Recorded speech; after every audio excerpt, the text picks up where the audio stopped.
Bismillahirrahmanirrahim. Assalamualaikum warahmatullahi wabarakatuh. Selamat sore untuk mahasiswa S1 Teknik Informatika kelas A sore. Saya lanjutkan pada video kali ini. Saya perbarui ya, karena di video yang pertama saya kemarin ternyata ada kesalahan teknis sehingga video saya durasinya sangat pendek dan belum selesai semua yang saya jelaskan di situ terkait analisis sistem. Maka saya lanjutkan pada bab yang kedua, yaitu teori tentang konsep tentang analisis sistem. Capaian pembelajaran dari bab yang kedua yaitu yang pertama, setelah menyelesaikan bab ini, mahasiswa harus dapat menghasilkan diagram dekomposisi fungsional. Yang kedua, memodelkan situasi bisnis menggunakan teknik diagram aliran data atau data flow diagram (DFD). Yang ketiga, menentukan proses menggunakan pohon keputusan, tabel keputusan, dan bahasa Inggris terstruktur ya dalam bentuk bahasa pemrograman. Kemudian yang terakhir adalah mahasiswa harus mampu melakukan pemodelan objek menggunakan bahasa pemodelan terpadu atau UML (Unified Modeling Language). Yang kita bahas pertama yaitu tentang diagram alir. Jadi bagan alir atau flowchart, ini tipe ya tulisannya redaksionalnya. Bagan alir atau flowchart itu adalah bagan atau chart yang menunjukkan aliran data flow di dalam program atau prosedur sistem secara logika. Bagian ini menjelaskan urut-urutan atau tahapan dari prosedur yang ada di dalam sistem. Nah, digunakan untuk apa? Diagram alir ini digunakan untuk alat bantu komunikasi dan untuk dokumentasi.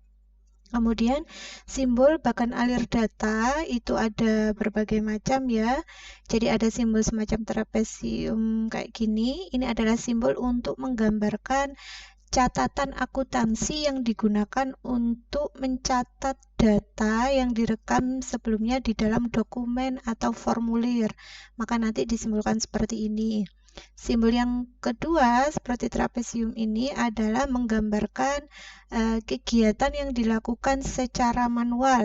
Kegiatan yang dilakukan secara manual itu maksudnya adalah kegiatan atau proses yang dilakukan secara ditulis tangan ya, atau pencatatan dalam buku jurnal buku besar.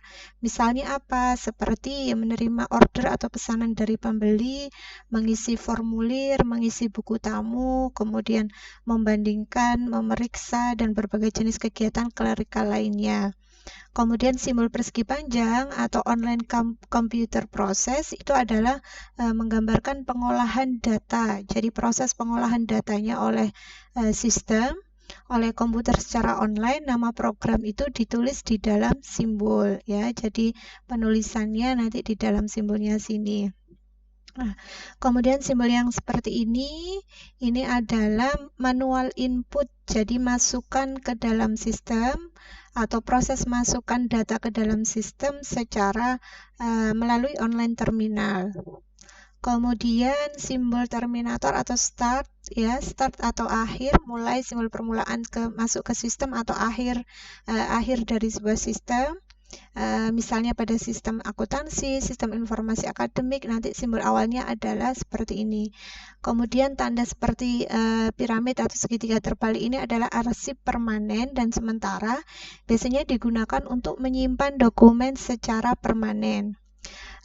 Macam-macam bagan alir, ada berbagai macam jenis dari bagan alir ya. Yang pertama yaitu bagan alir sistem flowchart, yang kedua yaitu bagan alir dokumen, yang ketiga bagan alir skematik flowchart, kemudian yang keempat adalah bagan alir program flowchart, dan yang terakhir adalah bagan alir proses.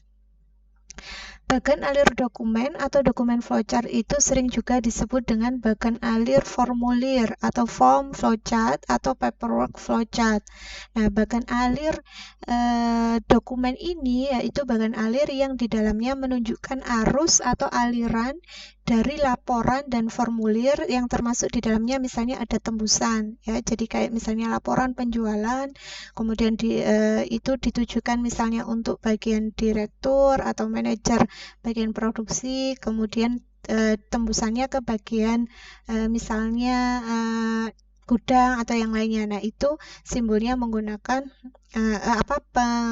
pemodelannya menggunakan bagan alir dokumen. Kemudian bagan alir sistem flowchart. Bagan yang menunjukkan arus pekerjaan secara keseluruhan dari sistem, di mana di dalamnya menjelaskan urut-urutan dari prosedur-prosedur yang ada di dalam sistem. Kemudian menunjukkan apa yang dikerjakan di sistem itu, ya. Ada bagan alir schematic flowchart. Jadi bagan alir ini sebenarnya mirip atau mempunyai karakter sama dengan bagan alir sistem. Ya, dia menggambarkan proses di dalam sebuah sistem.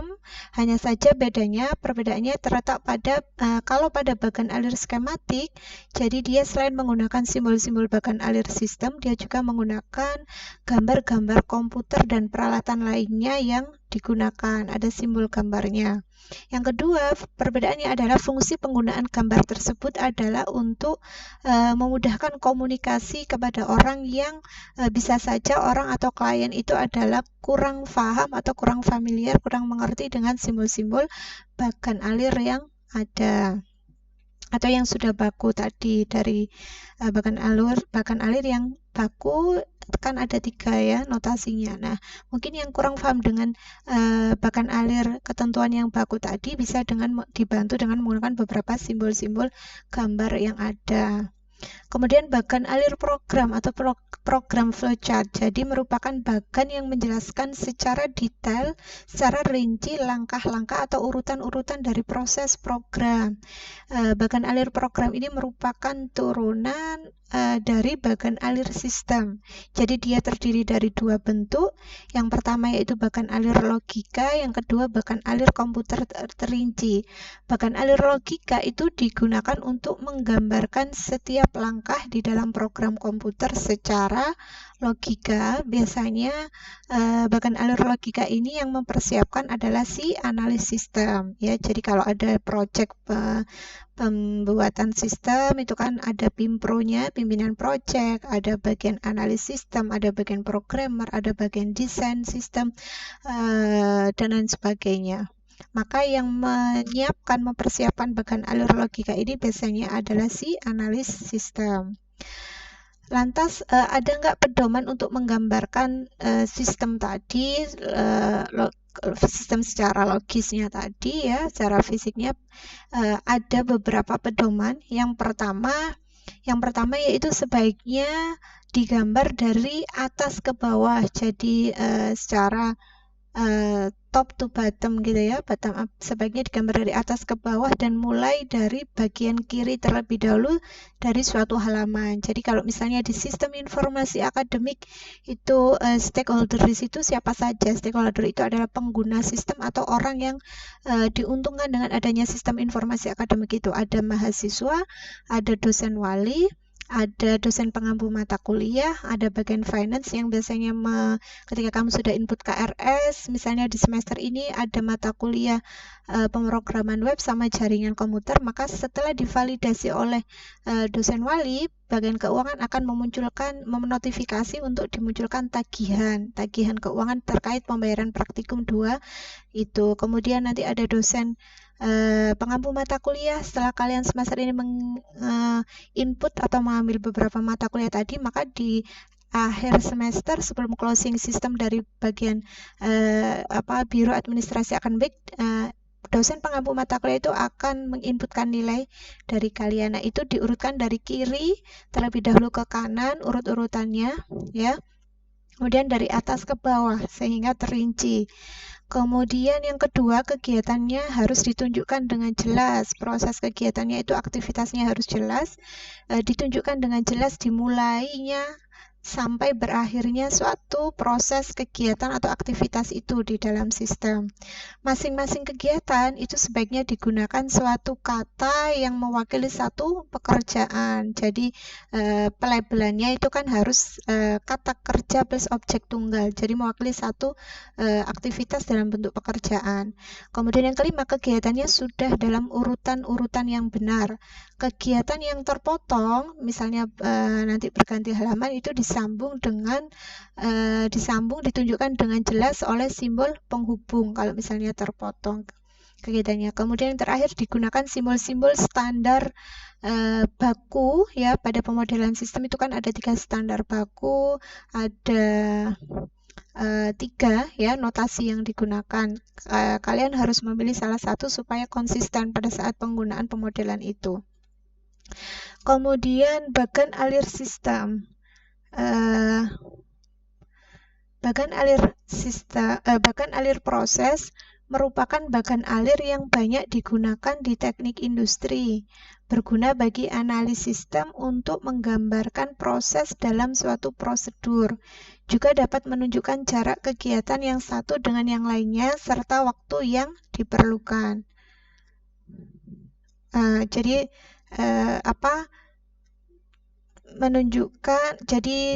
Bagan alir proses ini merupakan bagan alir yang banyak digunakan di teknik industri ya, terutama dia menggambarkan, memodelkan terkait urut-urutan proses kegiatan, proses bisnis dari sebuah industri atau organisasi ya, atau perusahaan. Biasanya dia menggambarkan urut-urutan proses dalam suatu prosedur.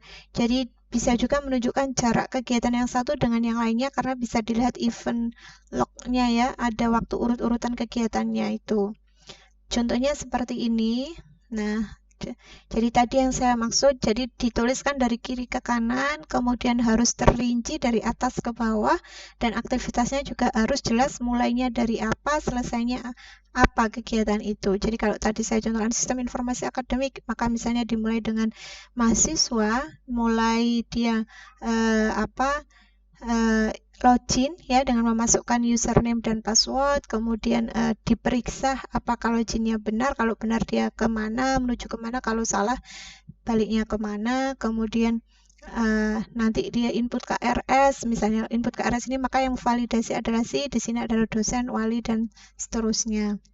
Yang kedua, pemodelan persyaratan. Jadi setelah dilakukan di tahap awal, yaitu investigasi atau penyelidikan atau identifikasi awal dan penerimaan studi kelayakan, fase analisis sistem development life cycle baru akan dimulai. Nah, pada tahap itu maka akan melibatkan pemodelan persyaratan, di mana meliputi pembuatan spesifikasi persyaratan yang menggambarkan sistem nanti yang akan dikembangkan. Spesifikasi itu menunjukkan persyaratan fungsional dan non-fungsional yang dapat mencakup sejumlah model dan diagram yang menggambarkan bagaimana sistem akan beroperasi. Spesifikasi adalah dokumen formal yang membentuk perjanjian ya antara si pengembang sistem atau konsultan IT atau software house ya dan pengguna, stakeholder atau user. Nah, atau klien yang membutuhkan sistem tersebut. Nah, spesifikasi ini diperlukan untuk apa? Tujuannya adalah membantu memahami sistem yang sedang diinvestigasi atau yang dipertimbangkan untuk nanti diperlukan ya, sistem itu nanti diperlukan untuk model produksi.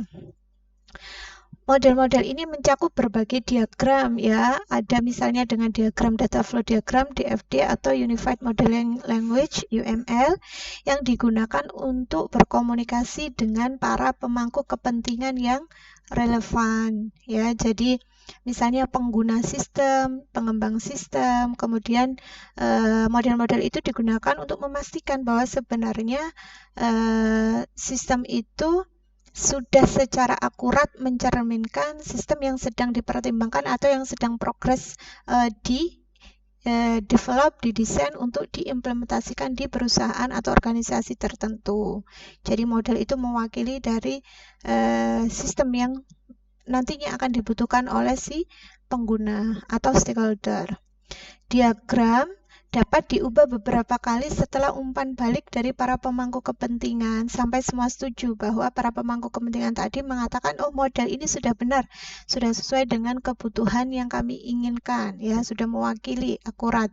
Nah, sehingga dalam proses penyatuan antara si pengembang dengan si klien ya, misalnya software house dalam hal ini atau klien yang membutuhkan sistem tersebut, ada beberapa kali tatap muka atau ketemuan dengan mendemonstrasikan project pemodelan desain sistem itu ya, sampai benar-benar final itu model itu tadi sudah mewakili secara akurat tadi, sudah di ACC istilahnya, di approval sama si penggunanya ya atau kliennya.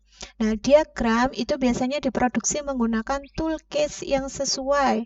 Ya, meskipun pada saat draft awal perancangan itu bisa saja dengan ditulis di secari kertas gitu ya, biasa dengan ketentuan kalian ingat simbol-simbol yang digunakan pada notasi pembuatan pemodelan sistem.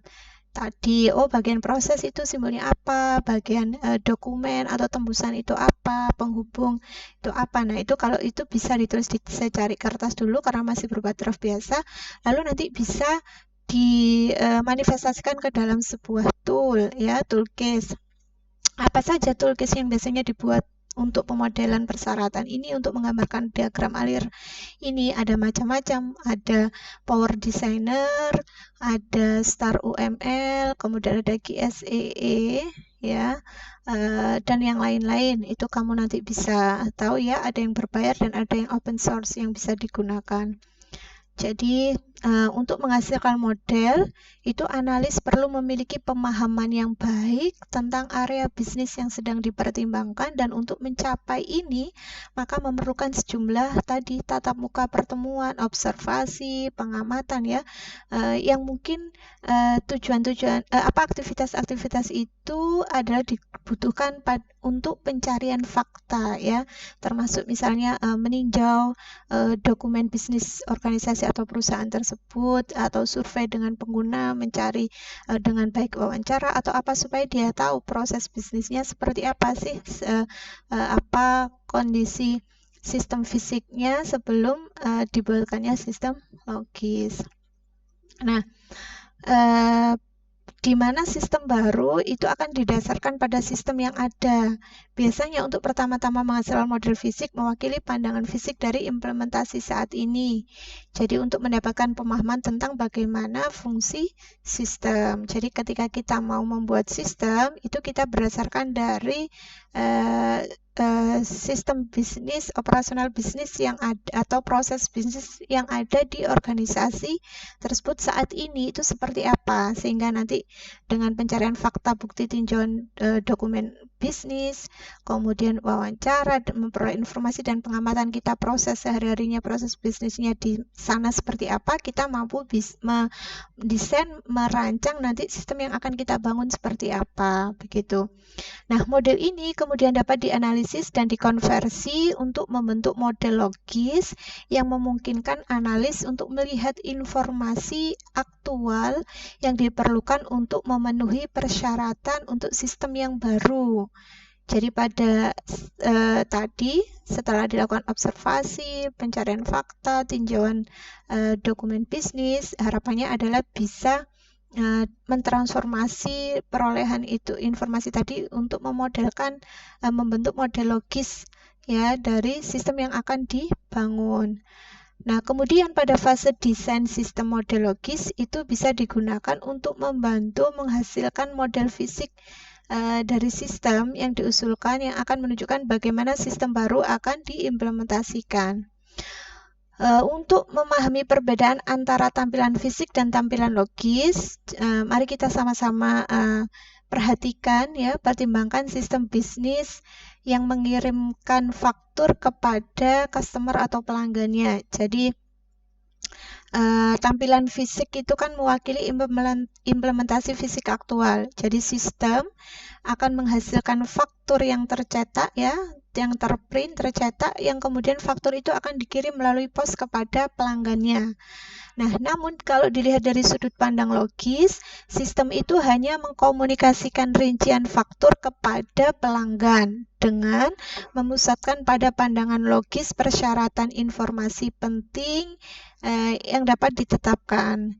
Selama tahap desain, nanti akan dibuat keputusan tentang cara terbaik untuk mengimplementasikan persyaratan-persyaratan di atas, di mana hal ini dapat menyebabkan faktur dikirim tidak melalui itu tadi ya. Kalau awalnya kan fakturnya secara kalau dari sudut pandang logisnya kan faktur dikirim melalui pos kepada pelanggan. Nah, ini bisa saja tahap desain nanti ini memfokuskan mengirim faktur melalui email ya, elektronik mail ke pelanggan ya, dari sisi perusahaannya, atau perusahaan itu memberikan authorize hak akses kepada pelanggan ke sistem sehingga dia bisa anytime melihat rincian fakturnya gitu ya. Ada dua alternatif. Nah, dekomposisi fungsional. Peran utama analis sistem adalah pencarian fakta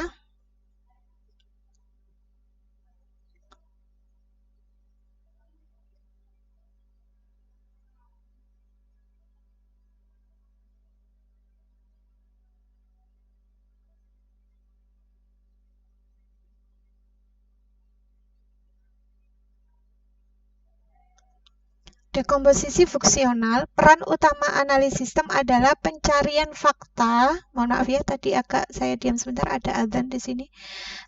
Peran utama analis sistem itu adalah pencarian fakta yang mencakup memahami struktur organisasi. Jadi ini melibatkan investigasi di bidang studi dan memecahnya untuk mengidentifikasi proses bisnisnya. Ya, tadi proses bisnis yang ada itu diinvestigasi untuk dipecah tadi supaya menjadi dekomposisi top down. Kita melihat fungsional bisnisnya dari pemangku penanggung jawab atau pemilik proses bisnis. Nah, proses-proses ini dapat ditunjukkan dengan menggunakan diagram dekomposisi fungsional. Ini membantu pemahaman dan menyediakan sarana komunikasi dengan orang lain sambil membantu untuk menetapkan persyaratan informasi. Contoh dasar yang menunjukkan beberapa fungsi bisnis tingkat tinggi dan beberapa prosesnya ditunjukkan di bawah ini ya. Jadi ini adalah contoh diagram dekomposisi fungsional di sebuah organisasi. Organisasi itu kan ada tingkatannya ya. Kalau di sistem informasi manajemen, organisasi itu disimbolkan dalam bentuk piramid segitiga, di mana dia dibagi menjadi 3 layer. Layer yang paling tinggi, paling atas itu adalah top level management, bagian direksi. Level yang bawahnya adalah middle level management, bagian manajerial perusahaan, manager. Level yang paling bawah itu adalah bagian transactional operation harian ya, TPS biasanya, transactional processing system. Sistem-sistem yang ada itu adalah unit-unit yang biasanya penanggung jawab proses terkait proses-proses transaksi harian di sebuah perusahaan atau organisasi. Nah, bagian-bagiannya apa biasanya, yaitu bagian SDM, sumber daya manusia, bagian keuangan, bagian marketing, bagian penjualan, bagian produksi, manufaktur, dan lain sebagainya. Nah, di mana ini di top down lagi keuangan. Keuangan itu dia mengeluarkan apa biasanya, faktur, dan dia melakukan pembelian misalnya ya, atau pengadaan misalnya. Lalu faktur ini dia prosesnya apa, aktivitasnya. Berarti keuangan di sini adalah dia memeriksa kreditnya dulu, lalu dia mengeluarkan rilis cetak faktur misalnya. Lalu bagian departemen manufaktur, dia apa, desain, pengujian, produksi, bagian penjualan apa, dan seterusnya. Nah, dari dekomposisi fungsional sistem atau struktur organisasi ini kita bisa mengetahui proses bisnis organisasi, otomatis kita bisa mengetahui penanggung jawab proses atau pemilik proses itu, sehingga nanti dengan mudah kita akan menggambarkan flowchart atau diagram alir sistem yang akan kita rancang berdasarkan dari kondisi proses yang saat ini ada. Nah, gitu ya. Mengidentifikasi fungsi dan proses. Jadi langkah pertama adalah memecah bisnis menjadi bidang kegiatan atau fungsi utamanya. Ini mungkin berkaitan dengan pengelolaan sumber daya bisnis seperti keuangan, saham, atau manusia, atau mereka mungkin didasarkan pada siklus hidup suatu produk atau layanan, misalnya pemasaran, manufaktur, distribusi, dan lain sebagainya. Area atau kegiatan fungsional utama itu tergantung pada sifat organisasi yang diinvestigasi. Nah, proses bisnis, tadi kan ada beberapa istilah proses bisnis. Proses bisnis itu apa sih, Bu? Gitu ya. Proses bisnis itu adalah sekumpulan aktivitas yang saling terkait, ya, di mana ada di dalamnya ada urut-urutan waktu, ya, kejadian atau aktivitas, ya, yang saling terkait, saling berurutan, untuk tujuan menghasilkan layanan atau produk tertentu. Nah, proses bisnis itu biasanya berhubungan dengan entitas bisnis tertentu yang digunakan dalam fungsi bisnis. Contohnya, proses periksa kredit, proses rilis faktur, proses bisnis terima pembayaran. Nah, kalau kita lihat di Universitas Muhammadiyah Gresik, itu kan ada banyak proses bisnisnya. Proses penerimaan mahasiswa baru, ada proses misalnya. Nah, lalu kalau kita buat sistem, maka kita lihat dipecah tadi. Kalau sistem penerimaan mahasiswa baru SPMB, maka di situ ada proses apa saja proses bisnisnya. Kalau sistem informasi akademik, proses bisnisnya apa? Oh, input KRS oleh mahasiswa. Kemudian validasi KRS oleh dosen wali, input nilai mata kuliah atau input nilai oleh dosen pengampu mata kuliah. Kemudian approval oleh Kaprodi ya pada saat ada mahasiswa yang melakukan transfer misalnya. Kalau sistem informasi di perpustakaan, maka ada beberapa proses bisnisnya. Proses apa saja? Proses peminjaman, kemudian proses pengembalian, kemudian ada misalnya kalau ada katalog, ada bisa itu proses apa dulu gitu ya. Nah, itu macam-macam contoh proses bisnis. Dia terdiri dari kata kerja dan objek tunggal. Jadi, kalau dilihat strukturnya ada gabungan dari kata kerja dan objek tunggal. Itu namanya proses bisnis. Contohnya, di sini misalnya kalau untuk bisnis perhotelan, maka ada beberapa proses bisnis. Yang pertama yaitu terima pemesanan, ya, ada reservasi, kemudian check-in tamunya, kemudian alokasikan kamar, proses bisnis alokasikan kamar, dan proses bisnis check-out tamu.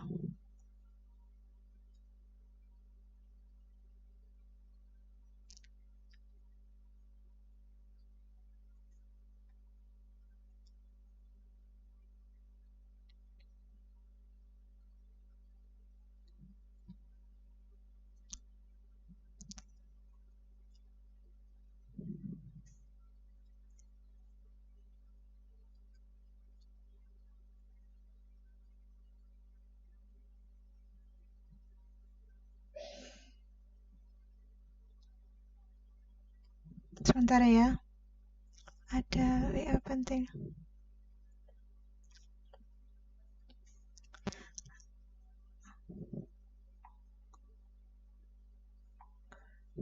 Nah, proses dekomposisi fungsional itu akan digunakan dalam diagram aliran data atau data flow diagram.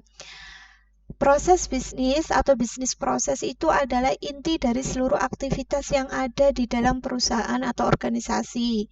Di dalam suatu perusahaan atau organisasi itu pasti ada tujuan utamanya, seperti misalnya bisnis pembuatan dan penjualan kendaraan sesuai target tertentu. Nah, untuk mencapai tujuan tersebut dibutuhkan strategi bisnis dan proses untuk menjalankannya. Strategi bisnis untuk mengatur proses inilah yang disebut proses bisnis.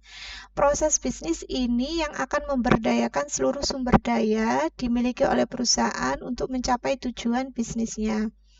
Nah, namun apakah proses bisnis itu sama di setiap perusahaan? Jawabannya tidak, karena setiap bisnis itu memiliki proses dan alur yang unik, ya, yang tidak sama, sesuai dengan karakteristik dari bisnis atau budaya perusahaan dan apa bidang usahanya. Contohnya, kita punya Universitas Muhammadiyah Gresik, ada Universitas Muhammadiyah Sidoarjo, ada Universitas Muhammadiyah Surabaya, ada Universitas Muhammadiyah Yogyakarta.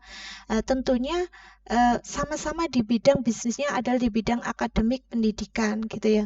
Tetapi proses bisnisnya belum tentu sama karena masing-masing universitas ini memiliki alur atau aktivitas atau proses yang tidak sama karena karakteristik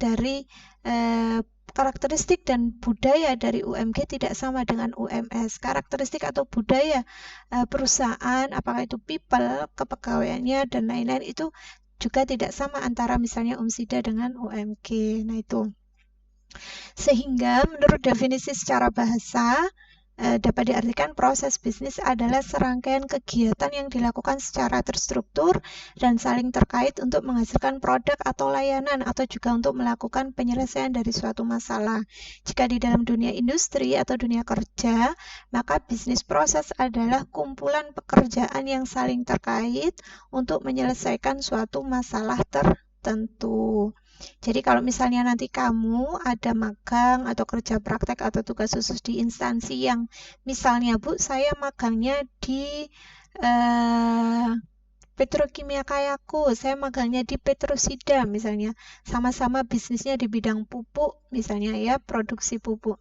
Kemudian sama-sama misalnya ditugasi untuk proyek di sana itu menyelesaikan sistem informasi misalnya sistem informasi pengadaan bahan baku atau sistem informasi penggajian misalnya. Tentu saja kita merancang mendesain sistemnya, membuat sistemnya tidak mungkin sama karena bisa jadi tadi karakteristik bisnis, karakteristik budaya perusahaan yang satu dengan yang lain tidak sama. Atau kamu magang di sama-sama perusahaan apa gitu ya yang bergerak di bidang bisnis yang sama, tetapi tetap saja nanti bisa jadi alirannya juga tidak sama sistemnya karena kita lihat tadi dulu struktur organisasinya, penanggung jawab atau pemilik prosesnya. Nah, di dalam penggunaannya di dunia kerja, suatu proses bisnis itu dibagi ke dalam beberapa subproses yang masing-masing darinya memiliki atribut tersendiri. Tetapi dalam pelaksanaannya, berbagai subproses tersebut juga memiliki kontribusi untuk mencapai tujuan dari proses utamanya atau ada yang menyebutnya superproses. Analisis proses bisnis itu umumnya dilakukan dengan cara membuat pemetaan proses dan subproses yang di dalamnya itu sampai rinci ya, sampai detail. Tujuannya adalah supaya bisa mendefinisikan tingkatan aktivitas atau tingkatan proses tadi ya yang ada. Jadi ketika kita menganalisis itu harus jeli.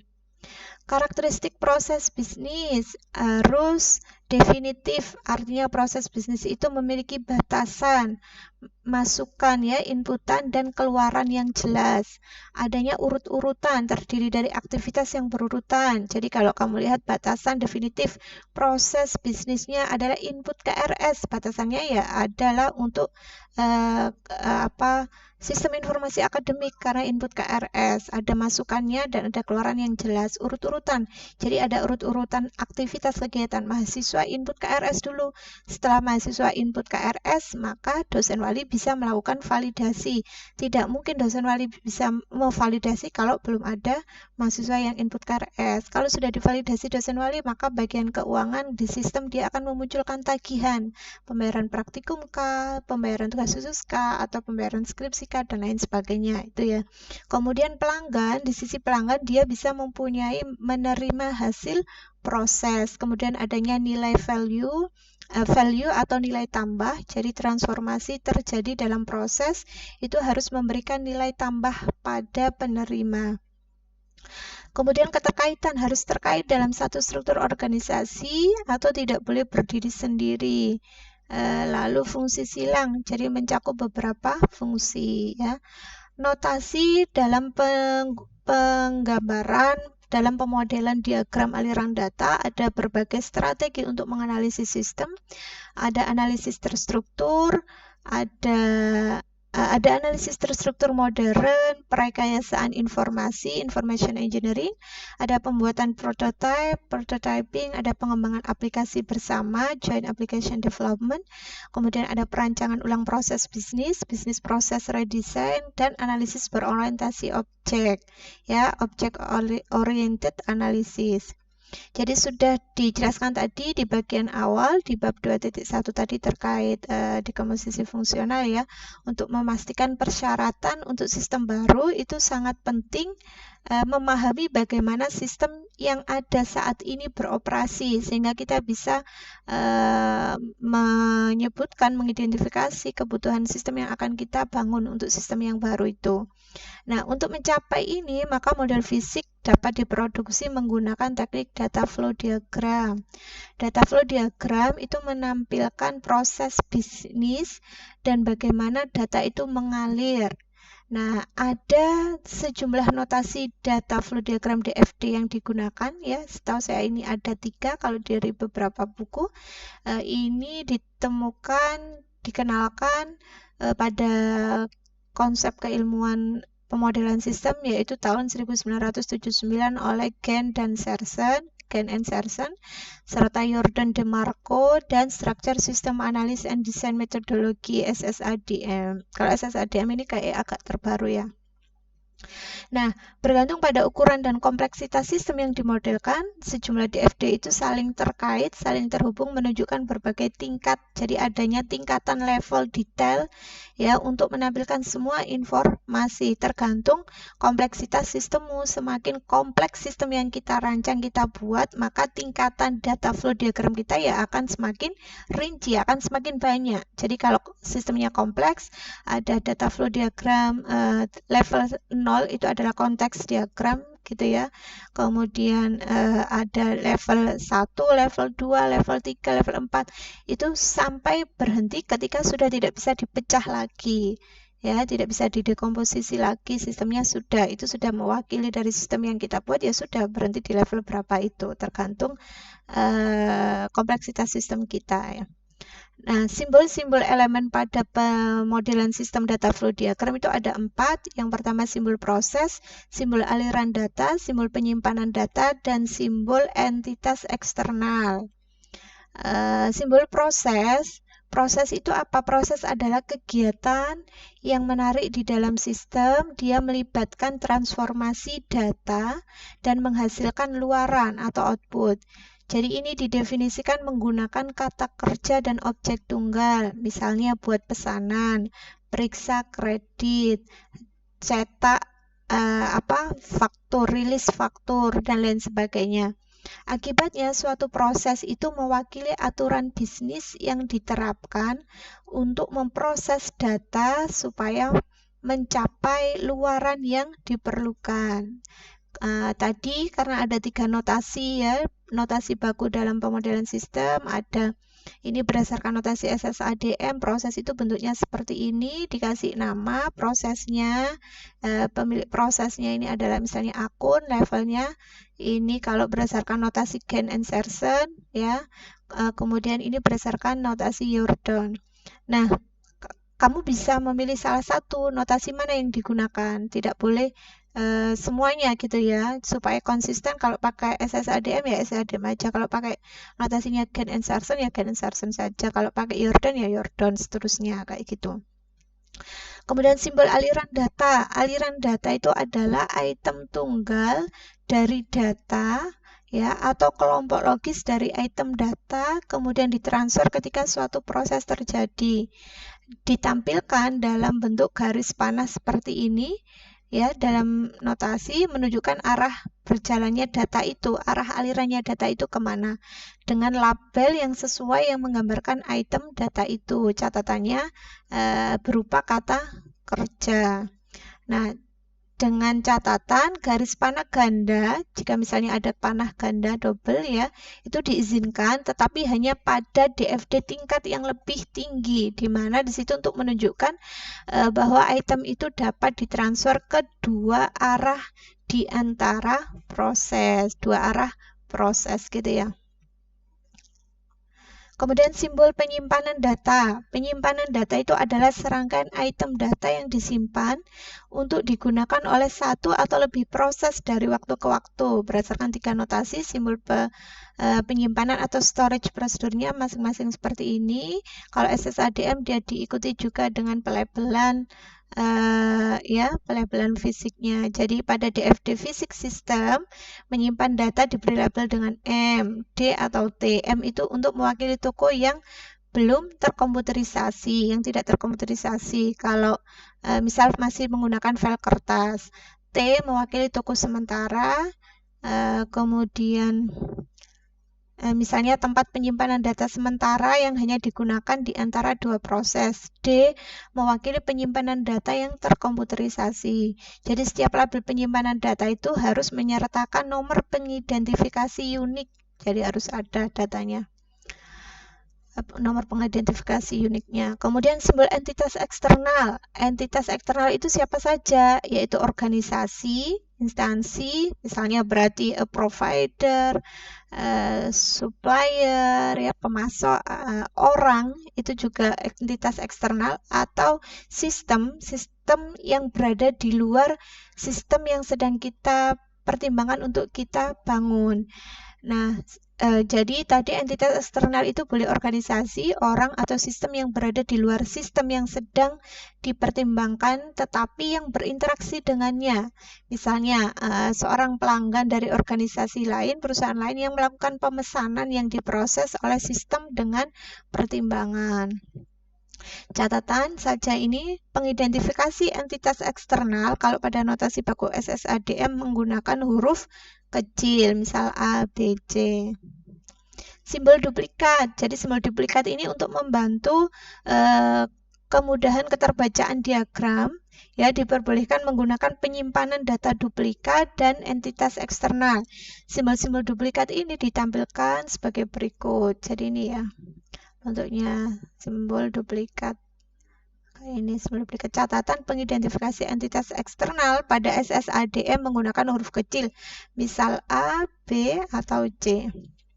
Kemudian sebagai catatan saja yang harus diingat untuk pada saat pelabelan, ya, di data flow diagram itu menggunakan kata kerja dan objek tunggal untuk prosesnya, ya, harus kata kerja dan objek tunggal, tidak boleh kata benda, tidak boleh kata sifat.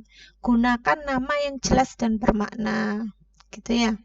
Kemudian untuk pemilihan notasi, kamu tadi harus milih salah satu di antara 3 notasi itu untuk seterusnya pada pemodelan data flow diagram supaya konsisten. Nah, notasi Genn dan Sarsen serta Jordan itu menggunakan label huruf besar.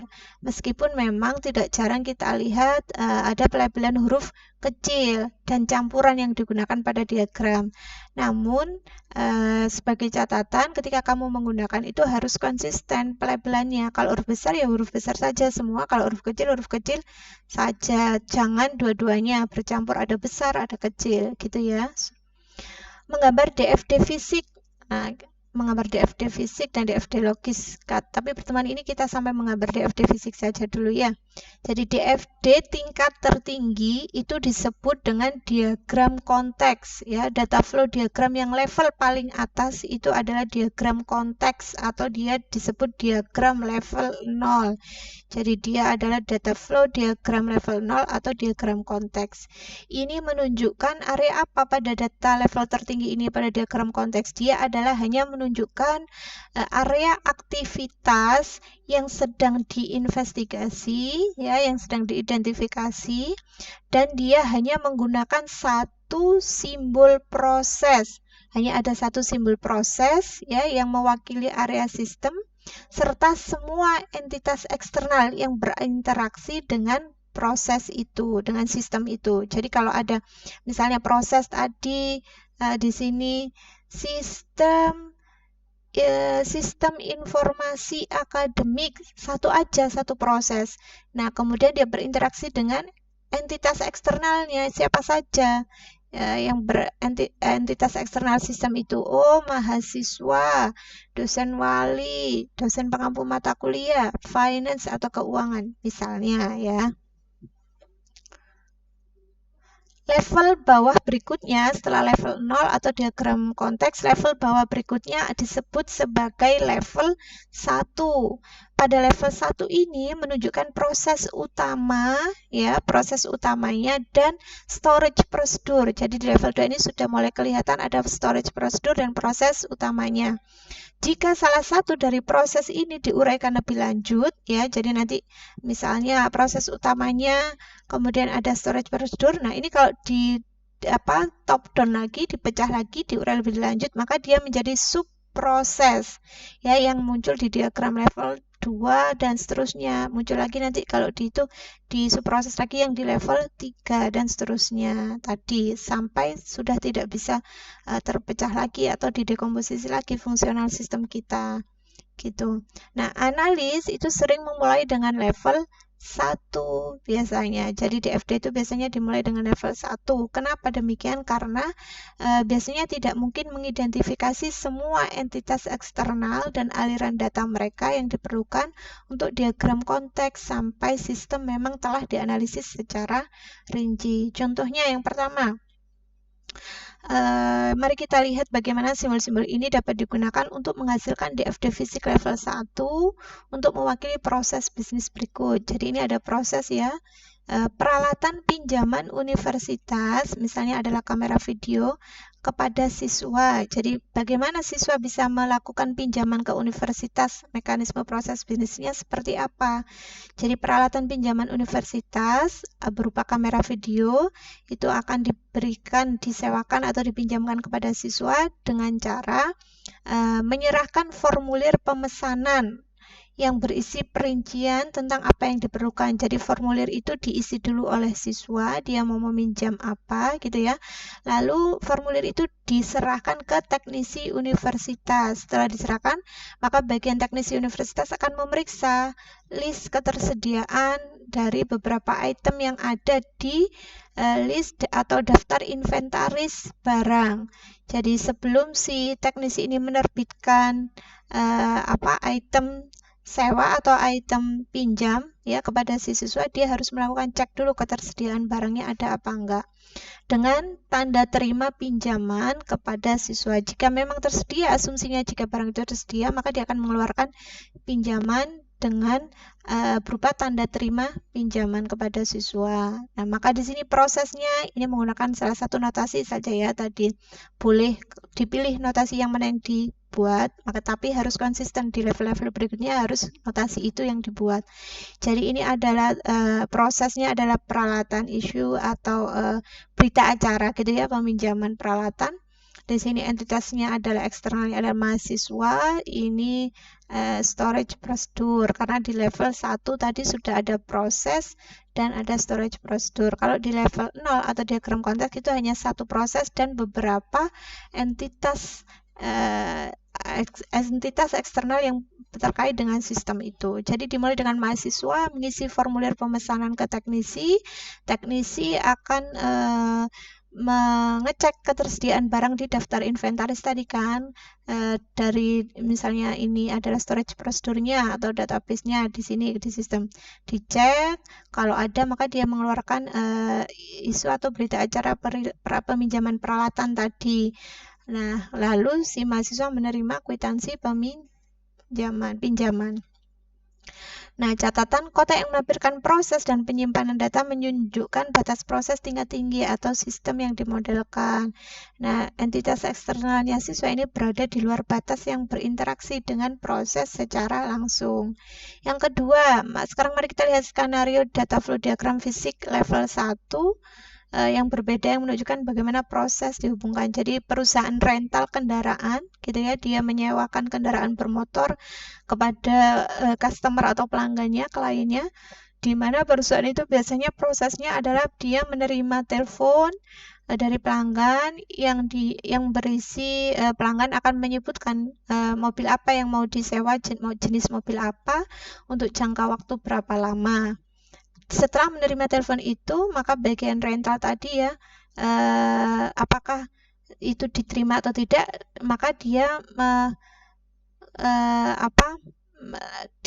misalnya di bagian penyewaan di rental tadi, manajer penyewaan dia memeriksa terlebih dahulu, sama seperti tadi, memeriksa terlebih dahulu apakah kendaraan yang sesuai dengan kriteria tadi itu tersedia di dalam garasi ya atau tidak. Kalau memang tersedia, sebelum dikeluarkan konfirmasi sewa, maka dia akan menghubungi bagian garasi dulu untuk mengecek tadi ya, dengan cara mengisi salinan pihak manajer penyewaan akan memberikan salinan formulir sewa kepada bagian garasi. Nah, si bagian garasi akan menyiapkan mobilnya dulu. Nah, pada saat pengembalian nanti si penyewa mobil itu akan menyerahkan salinan sewa tadi ya untuk diserahkan sehingga mobil dikembalikan. Maka fisik data flow diagramnya seperti ini. Klien menghubungi manajer rental ya untuk permintaan melalui telepon tadi ya, kemudian untuk melakukan penyewaan sesuai kriteria yang diinginkan, mobilnya jenis apa, mau dipinjam berapa lama, maka manajer rental akan ngecek kondisinya di database-nya. Deskripsi mobil jenis itu ada nggak, tersedia nggak. Kalau tersedia, dia akan periksa dulu ya, periksa rentalnya, kalau ada ya dia akan konfirmasi boleh disewa. Tetapi dia memberikan salinan formulir sewa tadi ke manajer garasi atau parkir gudang gitu ya, dimana untuk dia membuka file rental dulu untuk menyiapkan kendaraan. Lalu kalau sudah mengembalikan, si klien akan membawa salinan formulir sewa. Ini anak panah ini menentukan ya. Si klien akan membawa salinan formulir sewa kepada manajer garasi. Manajer garasi akan memeriksa jenis kendaraan yang sudah disewa tadi. Kalau memang tidak ada masalah, maka dia akan diinputkan ke sistem file kendaraan bahwa sudah dikembalikan. Nah, seperti itu.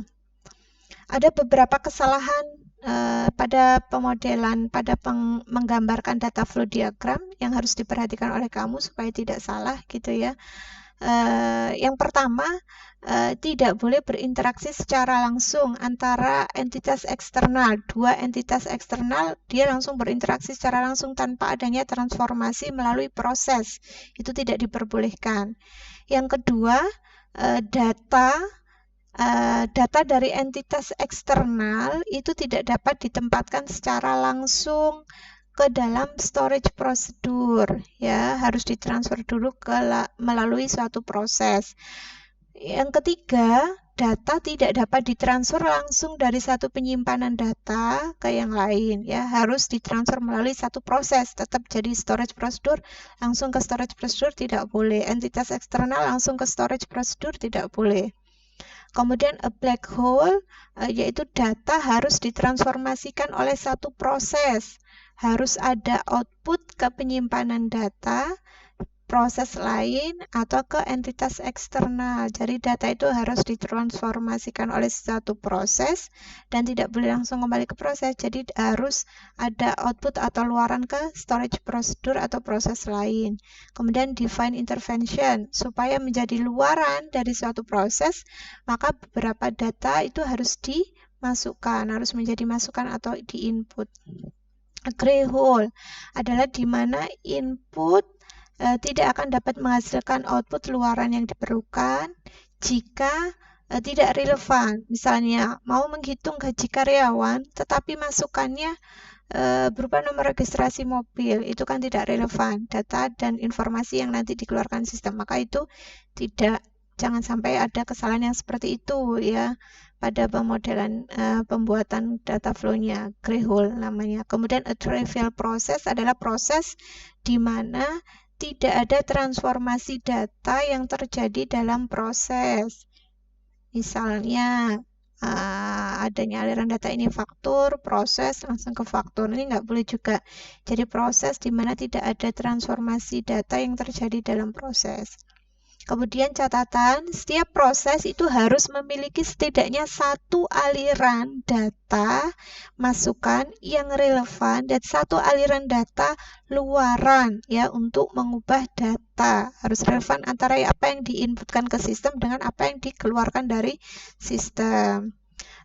Terakhir rangkuman, ini tipe ya, saya menulisnya rangkuman yaitu mengidentifikasi persyaratan sistem itu bukanlah proses yang sederhana karena memerlukan pengamatan, observasi, pertanyaan dari berbagai pemangku kepentingan atau stakeholder untuk memastikan persyaratan yang dibutuhkan oleh sistem.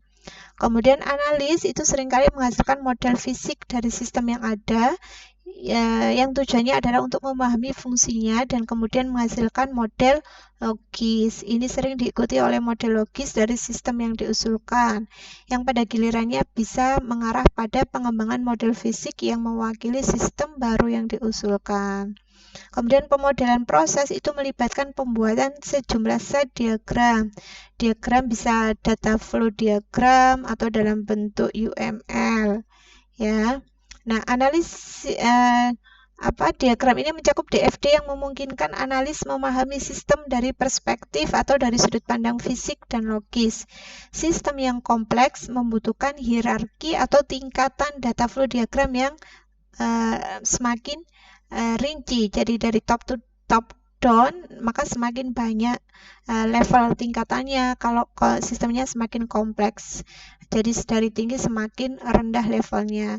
Semakin banyak detail yang ditampilkan tentunya. Pada tingkat terendah proses, dasar dijelaskan menggunakan pohon keputusan, tabel keputusan, dan bahasa Inggris terstruktur atau bahasa pemrograman. Karena data flow diagram itu sedang diproduksi, maka persyaratan data juga harus diidentifikasi dan disimpan dalam kamus data sebagai referensi di tahap berikutnya dari tahapan siklus hidup pengembangan sistem atau sistem development life cycle.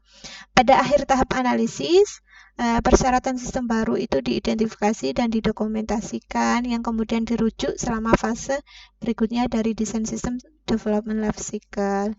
Terima kasih, itu penjelasan saya di bab yang kedua kita pada pertemuan kedua ini.